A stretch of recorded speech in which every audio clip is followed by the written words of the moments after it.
વિસ્તારમાં અકસ્માતના CCTV footage સામે આવ્યા છે તો પેટ્રોલ પંપ પાસે અકસ્માત સર્જાયો અને યુવકનું મોત નીપજ્યું છે। હવા ભરવાના મશીન સાથે બાઇક ટકરાયું હતું તો બાઇક ચાલક યુવકે સ્ટીયરિંગ પરથી કાબુ ગુમાવતા અકસ્માત સર્જાયો હતો। અકસ્માતની ઘટના સીસીટીવી કેમેરામાં કેદ થઈ છે તો 21 ફેબ્રુઆરીએ આ અકસ્માત સર્જાયો હતો તો અકસ્માતના સીસીટીવી ફૂટેજ પણ સામે આવ્યા છે કે જેમાં બાઇક ચાલક જે હવા ભરવાનું મશીન છે તેની સાથે ટકરાયો હતો અને એકાએક સ્ટીયરિંગ પરથી કાબુ ગુમાવતા અકસ્માત સર્જાયો હતો। આખી ઘટના સીસીટીવી કેમેરામાં કેદ થઈ છે જેમાં યુવકનું મોત નીપજ્યું હોવાનો મામલો પણ સામે આવ્યો છે તો પેટ્રોલ પંપ પાસેના સીસીટીવી ફૂટેજ સામે આવ્યા છે કે જ્યાં પેટ્રોલ પંપ પાસે અકસ્માત સર્જાયો હતો જેમાં યુવકનું મોત નીપજ્યું છે। હવા ભરવાના મશીન સાથે જે બાઇક છે તે ટકરાયું હતું તો બાઇક ચાલક યુવકે સ્ટીયરિંગ પરથી કાબુ ગુમાવતા અકસ્માત સર્જાયો હતો। સંવાદદાતા હાર્દિક અમારી સાથે જોડાઈ ગયા છે। હાર્દિક, અકસ્માત સર્જાયો હોવાની ઘટના સામે આવી છે, શું અપડેટ? બિલકુલ કોમલ, જો આપણે વાત કરીએ તો આજના યુવાનો જ્યારે રસ્તા પર પોતાનું વાહન લઈને નીકળે છે ત્યારે ભાન ભૂલી જાય છે અને ગફલતભરી રીતે પોતાનું વાહન હંકારે છે ત્યારે તેનો જીવતો જાગતો પુરાવો જે છે તે વડોદરા શહેરના પાણીગેટ વિસ્તારમાંથી સામે આવ્યો છે અને જોઈ શકાય છે કે ઝડપની મજા જે છે તે ક્યારેક ક્યારેક મોતની સજા સમાન સાબિત થતી હોય છે। 21મી તારીખે આ અકસ્માતની ઘટના જે છે તે બની હતી। કલાલી વિસ્તારનો જે આદિત્ય પરમાર જે છે તે પૂરપાટ ઝડપે પોતાનું બાઇક લઈને પસાર થઈ રહ્યો હતો અને એના બાઇકની સ્પીડ એટલી હદે વધારે હતી કે તેને બ્રેક મારવાનો પણ મોકો જે છે તે મળ્યો ન હતો અને દ્રશ્યમાં જોઈ શકાય છે કે જે પેટ્રોલ પંપ છે, પેટ્રોલ પંપની બહાર જે હવા ભરવાનો જે પંપ હોય છે તેની સાથે ધડાકાભેર તે અથડાય છે। તેને સારવાર મળે એ પહેલા જ તેનું ઘટના સ્થળ પર જ મોત નીપજે છે ત્યારે ચોક્કસથી આ સીસીટીવી ફૂટેજ જે છે તે રૂવાડા ઉભા કરી દે તેવા સીસીટીવી ફૂટેજ છે અને આ સીસીટીવી ફૂટેજ જોયા બાદ, આ સમાચાર જોયા બાદ જે યુવાનો છે તેમને સબક લેવાની જરૂર હોય તેમ લાગી રહ્યું છે। કોમલ, જે હાર્દિક, સમગ્ર માહિતી બદલ આપનો આભાર। સુરતના વેસુમાં સામૂહિક આપઘાતનો પ્રયાસ હાથ ધરવામાં આવ્યો છે। પરિવારના 4 સભ્યોએ દવા પીધી હોવાની ઘટના સામે આવી છે જેમાં 3ના મોત નીપજ્યા છે। શહેરના પોશ વિસ્તાર ગણાતા વેસુમાં આવેલી હેપી એલિગન્સ બિલ્ડિંગમાં એક જ પરિવારના 4 સભ્યોએ ઝેરી દવા પીને જીવન ટૂંકાવવાનો પ્રયાસ હાથ ધર્યો હતો અને સમગ્ર પંથકમાં ચકચાર મચી ગઈ છે। પતિ પત્ની અને 2 દીકરીઓ સહિત કુલ 4 લોકોએ ઝેરી દવા પીધી તો સારવાર દરમિયાન 3 લોકોના મોત નીપજ્યા છે જ્યારે એક દીકરીનો આબાદ બચાવ થયો છે। ભોગ બનનાર બંને દીકરીઓની ઉંમર આશરે 5 થી 7 વર્ષ હોવાનું જાણવા મળી રહ્યું છે। સુસાઇડ નોટમાં રૂપિયા બાબતે અપાતા માનસિક અને શારીરિક ત્રાસનો ઉલ્લેખ કરવામાં આવ્યો હોવાનું ચર્ચાઈ રહ્યું છે। જો કે સામૂહિક આપઘાતનું ચોક્કસ કારણ હજી અકબંધ છે।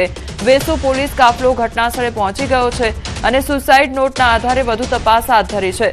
પોલીસ તપાસમાં વધુ ખુલાસા થવાની પણ શક્યતા સેવાઈ રહી છે।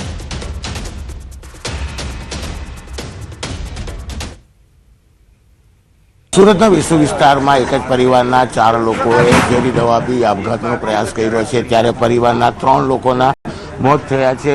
જે વ્યક્તિ મરનાર છે તેને એક સુસાઇડ નોટ લખી છે અને સુસાઇડમાં તેને એક વ્યક્તિ પૈસા માટે હેરાન કરતા હોવાની વિગતો દર્શાવી છે। જોકે ઘટનાની જાણ થતાં પોલીસ તાત્કાલિક આ મામલે ઘટનાસ્થળ પર દોડી ગઈ હતી, સુસાઇડ નોટ કબજે કરી છે અને આ મામલે તપાસનો ધમધમાટ શરૂ કર્યો છે। ખાસ કરીને એક જ પરિવારના 3 લોકોના મોત થયા છે ત્યારે એક વ્યક્તિ જે બાળકી છે તે હજુ પણ જીવન મરણ વચ્ચે ઝોલા ખાઈ રહી છે। ખાસ કરીને જે વ્યક્તિ છે તેને ક્રેડિટ કાર્ડ લઈ લેવામાં આવ્યા, થોડા દિવસ પહેલા મોપેટ લઈ લેવામાં આવ્યો હતો અને પૈસાને લઈને જે વ્યક્તિ હેરાન કરતો હતો તે કાપડ વેપારી હોવાનું સામે આવ્યું છે। જોકે પોલીસે હવે આ સામૂહિક આપઘાતને લઈ ગુનો દાખલ કરી તપાસ શરૂ કરી છે। કેમેરામેન જીગર ગુગલ સાથે કીર્તેશ પટેલ, ન્યૂઝ 18 ગુજરાતી, સુરત।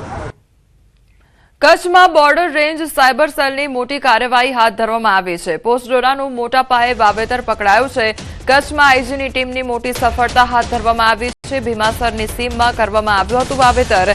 2 એકરમાં વાવેતર કરવામાં આવેલા પોસ્ટ ડોરાના છોડ પકડાયા છે તો 1 લાખથી વધુ પોસ્ટ ડોરાના છોડ પકડાયા અને બાતમીના આધારે કાર્યવાહી કરવામાં આવી। સાયબર સેલે 3 આરોપીને પણ પકડી પાડ્યા છે તો સાયબર સેલ દ્વારા એનડીપીએસ એક્ટ મુજબ ગુનો નોંધી વધુ તપાસ હાથ ધરવામાં આવી છે। સંવાદદાતા મેહુલ અમારી સાથે જોડાઈ ગયા છે। મેહુલ, પોસ્ટ ડોરાનું મોટા પ્રમાણમાં વાવેતર કરવામાં આવ્યું હતું, કેવી રીતે હવે કાર્યવાહી કરવામાં આવી રહી છે? જી, ચોક્કસથી વાત કરવામાં આવે તો બોર્ડર રેન્જ સાયબર સેલ દ્વારા છે તે મોટી કાર્યવાહી કરવામાં આવી હતી।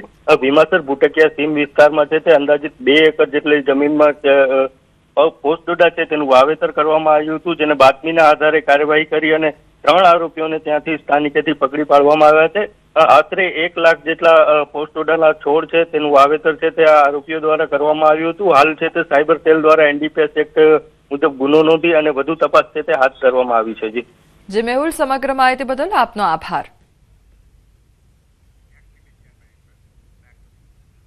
અમદાવાદમાં સ્વામિનારાયણ સંપ્રદાયના સંત ફરી એકવાર વિવાદમાં આવ્યા છે. કોટેશ્વર ગુરુકુળના સ્વામી મહિલા સાથે મળ્યા તેવું સૂત્રો તરફથી જાણકારી મળી રહી છે. સ્વામી મહિલા સાથે હોટલમાં જોવા મળ્યાનો સૂત્રોનો દાવો છે. સ્વામિનારાયણ મંદિરને જાણ થતાં સ્વામીને કાઢી મૂકવામાં આવ્યા હોવાની પણ જાણકારી મળી રહી છે. સ્વામી પોતાના સ્વૈચ્છિક રીતે છોડી દીધાનો મંદિર પક્ષનો દાવો છે. સમગ્ર મામલો મંદિર તરફથી દબાવવાનો પ્રયાસ પણ કરવામાં આવ્યો છે.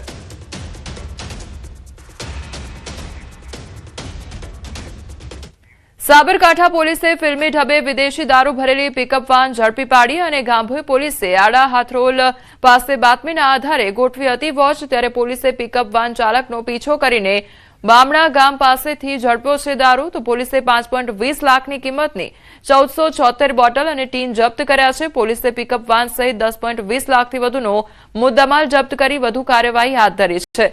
ચાલક પિકઅપ વાન મૂકીને ફરાર થયો છે. તો ગાંભોઈ પોલીસે વધુ તપાસ હાથ ધરી છે. પાઠ્યપુસ્તકો છાપવાના ટેન્ડરના નામે સુરતમાં કરોડોની છેતરપિંડી આચરવામાં આવી છે. ગુજરાત રાજ્ય શાળા પાઠ્યપુસ્તક મંડળના નામે ઠગાઈનો આરોપ લગાવવામાં આવ્યો છે. તો ગાંધીનગર કચેરીના નાયબ નિયામકના નકલી પત્ર થકી છેતરપિંડી કરવામાં આવી છે. સરકારી કામમાં રોકાણના બહાને બિલ્ડર પાસેથી 1.70 કરોડ પડાવ્યા હતા. તો પાઠ્યપુસ્તક મંડળના નકલી લેટર પેડ અને દસ્તાવેજો બનાવી ઠગાઈ આચરવામાં આવી છે. સંજય પટેલ સહિત 3 શખ્સો સામે ગુનો નોંધાયો છે. તો બાબુભાઈ પ્રભુદાસ પટેલ અને અજીત પટેલના નામના શખ્સો પણ સામેલ છે. શરૂઆતમાં 23 લાખ પરત કરી આરોપીઓએ વિશ્વાસ કેળવ્યો હતો. તો પાછળથી અલગ અલગ બહાને કુલ 1.70 કરોડ પડાવ્યા હોવાનો દાવો છે. સરથાણા વિસ્તારમાં સુઆયોજિત રીતે બિછાવવામાં આવી હતી જાળ. બિલ્ડરે સરથાણા પોલીસ મથકે નોંધાવી છે ફરિયાદ. તો આર્થિક ગુના નિવારણ શાખા દ્વારા તપાસનો ધમધમાટ શરૂ કરવામાં આવ્યો છે. અન્ય ભોગ બનનારાઓની સંભાવના વચ્ચે પોલીસ તપાસ તેજ કરવામાં આવી છે. જેતપુરના પ્રતિષ્ઠિત ઉદ્યોગપતિની પ્રેમ લીલાનો પર્દાફાશ થયો છે. ગૌરીનંદન ગ્રુપના માલિક શ્યામ ઠુમ્મર પર હુમલાનો આરોપ લગાવવામાં આવ્યો છે. ઉદ્યોગપતિએ યુવતીના પાર્લરમાં ઘૂસીને જીવલેણ હુમલો કર્યો.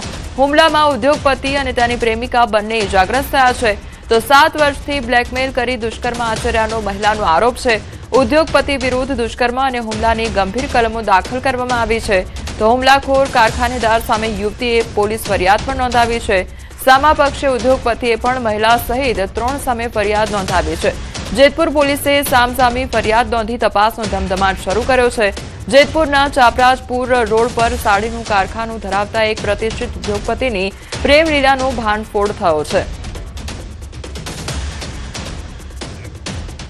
ઉત્તર પ્રદેશના પુરનપુર વિસ્તારમાં એક શિક્ષિકા સાથે અભદ્ર વર્તન અને ત્યારબાદ તેના ભાઈને કારથી ટક્કર મારવાનો ગંભીર મામલો સામે આવ્યો છે. પીડિતાએ આરોપીઓ સામે કડક કાર્યવાહી કરવાની માંગ સાથે પોલીસને લેખિત ફરિયાદ આપી છે. માહિતી અનુસાર શિક્ષિકા હાઈવે પર આવેલી એક શાળામાં ભણાવે છે અને લગ્ન સમારંભથી પરત ફરી રહી હતી ત્યારે પીલીભીતના કોતવાલી રોડ પર 4 કાર સવાર યુવકોએ તેની સાથે છેડછાડ કરી. વિરોધ કરતા આરોપીઓ ફરાર થઈ ગયા અને બાદમાં શિક્ષિકાએ એક યુવકને ઓળખી તેના ઘરે જઈ ફરિયાદ કરી, જ્યાં પણ અભદ્ર વર્તન થયું હોવાનો આક્ષેપ છે. તો થોડીવાર પછી આરોપીઓએ શિક્ષિકાના ભાઈને કારથી ટક્કર મારી દીધી હોવાનો આક્ષેપ થઈ રહ્યો છે. સદભાગ્યે ભાઈને ગંભીર ઈજા પહોંચી નથી. તો આ મામલે વધુ તપાસ શરૂ કરવામાં આવી છે.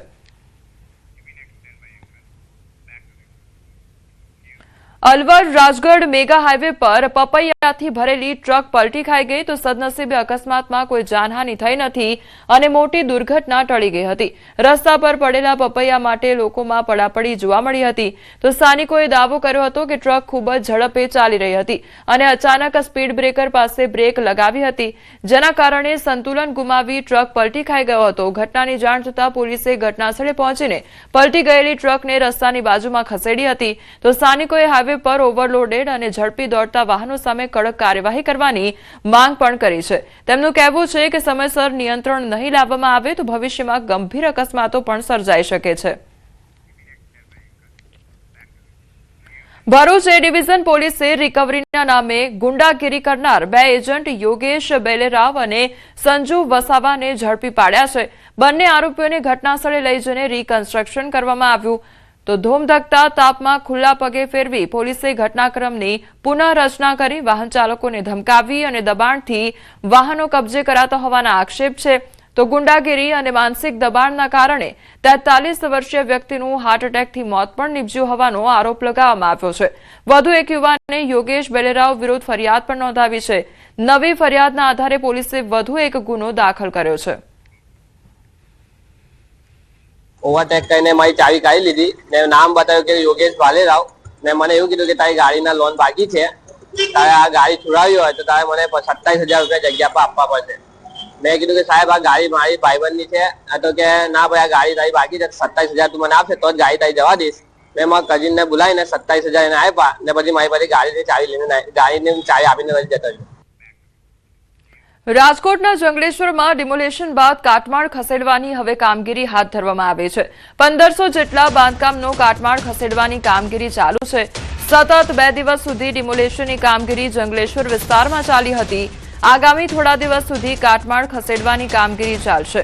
તો હવે જ રાજકોટના જંગલેશ્વર વિસ્તારમાં ડિમોલેશન કરવામાં આવ્યું, ત્યારબાદ 2 દિવસ બાદ હવે કાટમાળ હટાવવાની કામગીરી હાથ ધરવામાં આવી છે.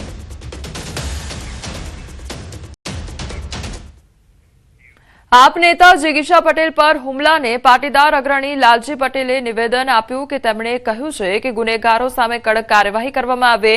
એસપીજી અધ્યક્ષ લાલજી પટેલે રાજ્ય સરકારને પત્ર લખીને રજૂઆત કરી છે.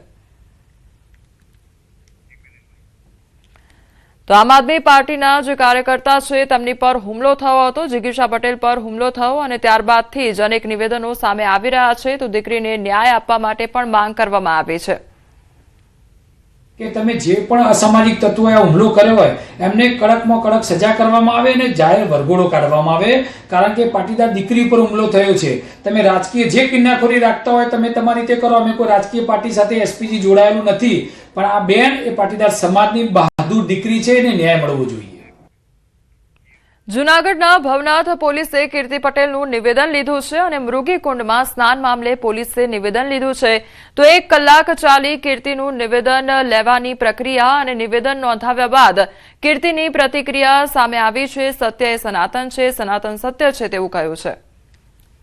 એટલું જ કહીશ, સત્ય એ સનાતન છે અને સનાતન એ સત્ય છે. તો દિલથી કહીશ. પોલીસ એજન્સીને એટલી આશ્વસ્ત પણ કરી છે કે અત્યારે જ નહીં, ભવિષ્યમાં પણ એની ટાઈમ ગમે ત્યારે તપાસના કામે મારા ક્લાયન્ટની જરૂર પડશે. મારા ક્લાયન્ટ સત્ય સાથે તપાસના કામે આપને સહયોગ આપશે. પૂરો કેસ છે એ મૃગીકુંડમાં સ્નાન કરવા સંબંધે જ વિવાદ ઉભો થયો છે. એક વૈચારિક મતભેદો ઉભા થયા છે અને એ વૈચારિક મતભેદોના કારણસર કન્સિસ્ટન્ટલી બીજી 2 ફરિયાદો થઈ છે.